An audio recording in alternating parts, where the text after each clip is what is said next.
Hey everybody! It's time for our pride groups and I'm so excited about the activity we're going to be doing today. The book I want to share with you today is called Giraffes Can't Dance by Giles Andre and Guy Parker Reese.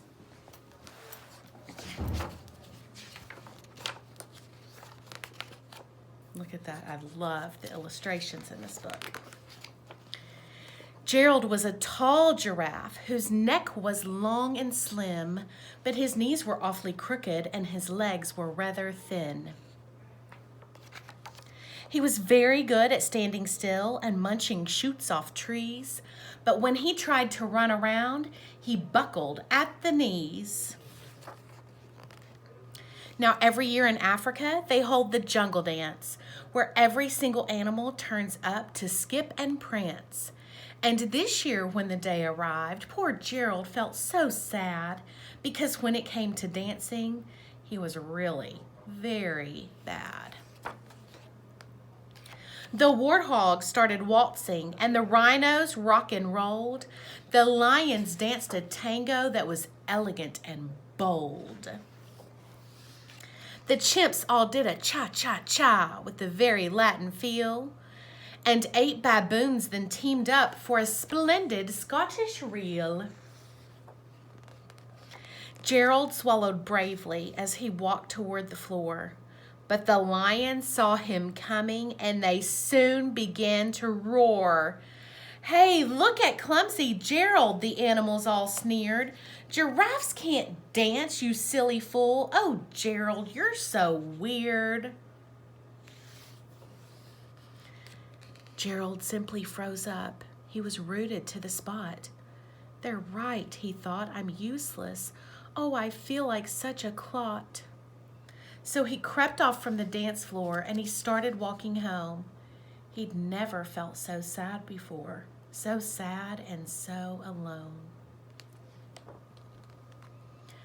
Then he found a little clearing and he looked up in the sky. "The moon can be so beautiful," he whispered with a sigh. "Excuse me," coughed a cricket who'd seen Gerald earlier on, "but sometimes when you're different, you just need a different song. Listen to the swaying grass and listen to the trees. To me, the sweetest music is those branches in the breeze. So imagine that the lovely moon is playing just for you. Everything makes music if you really want it to." With that, the cricket smiled and he picked up his violin.